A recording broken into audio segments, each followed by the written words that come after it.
Barbershop conversation, guys. Feel free to hit the subscribe button.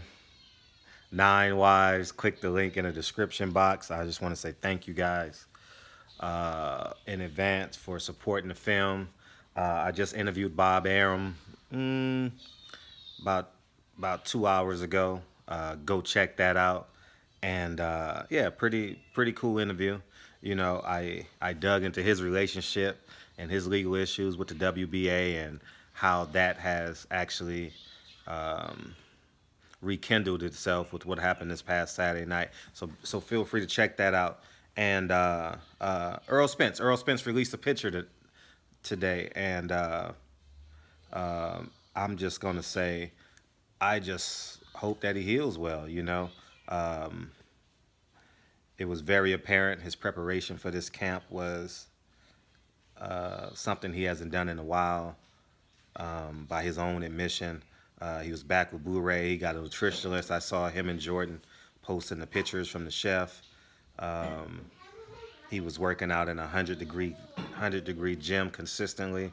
I saw that on Derek James' Instagram, and it's tough when the world gets swept from underneath you all of a sudden.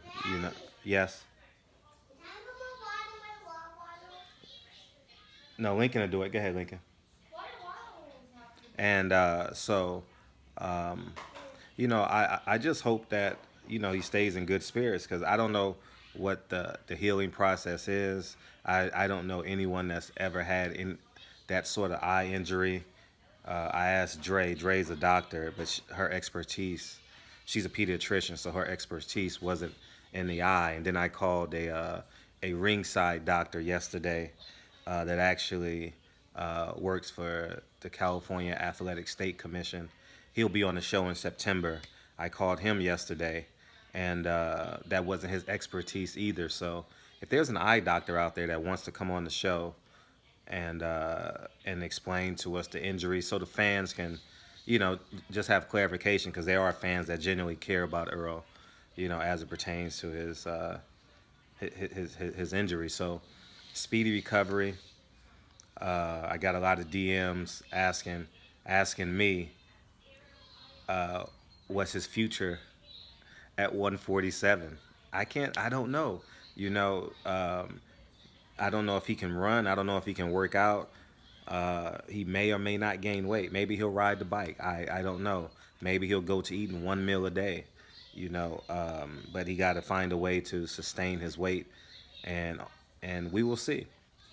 I'm sure Errol Spence will give a statement. He was real active on his Twitter, but I think the best bet is for us to be humanitarians, you know, um, and root for the kid. I think that's most important. If you're a faith-based individual, you pray.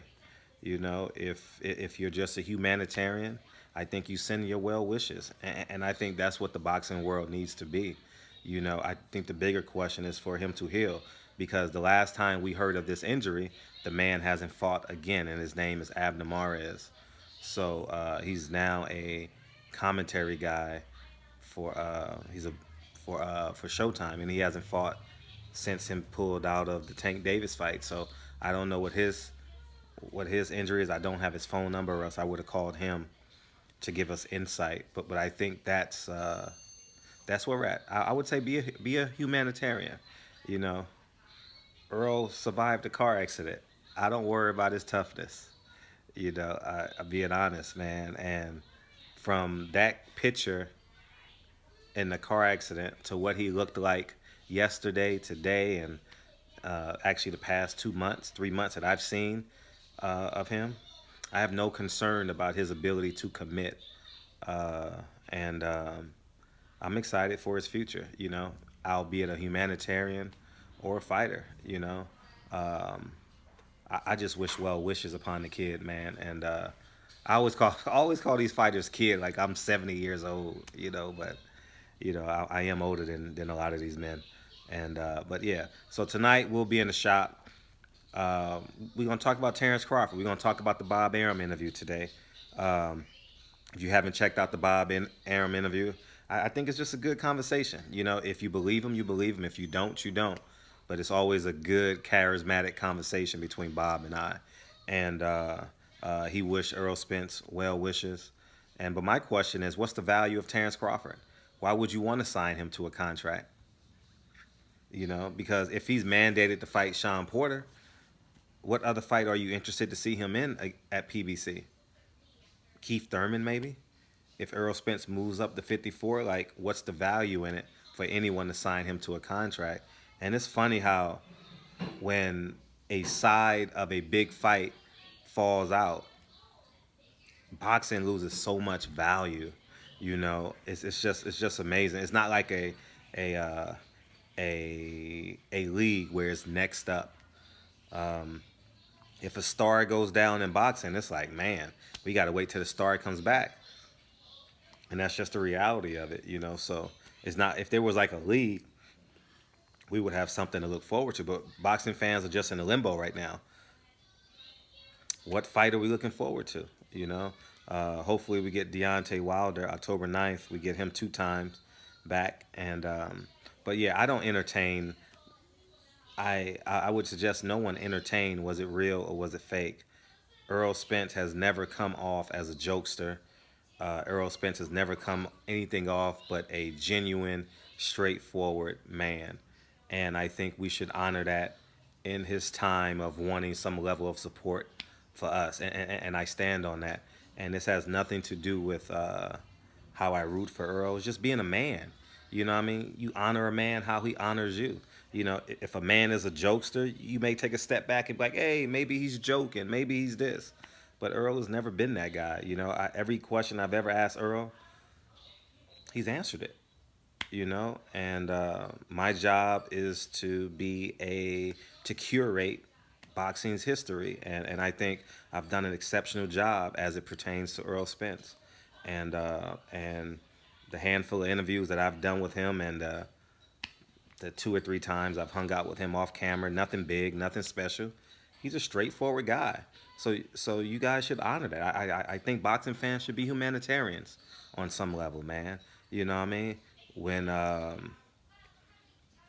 when bad things happen to fighters, I'm the first person in line. Pray, root for the kid. Don't be disrespectful. The man has kids. The man has a mom. The man has a father.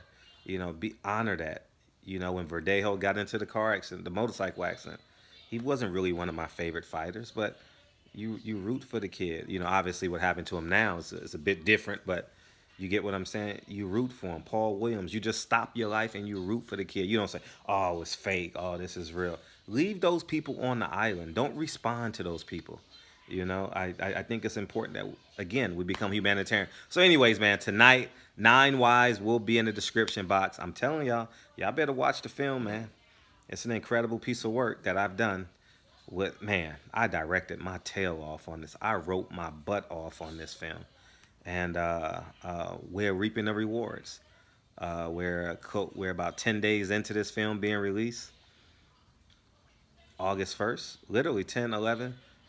Well, not really, but August 5th was the official release date, and we're already in 3 film festivals. So that's a testament to, obviously, my dedication, and more of a testament to the team that just overwhelmed it and just took it over. So click the link in the bio.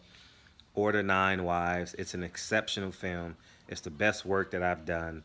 And if you don't believe me, believe the jurors on the film festival that actually picked us to be in it. So Barbershop Conversations. Feel free. Hit the subscribe button. And wish Earl Spence well wishes.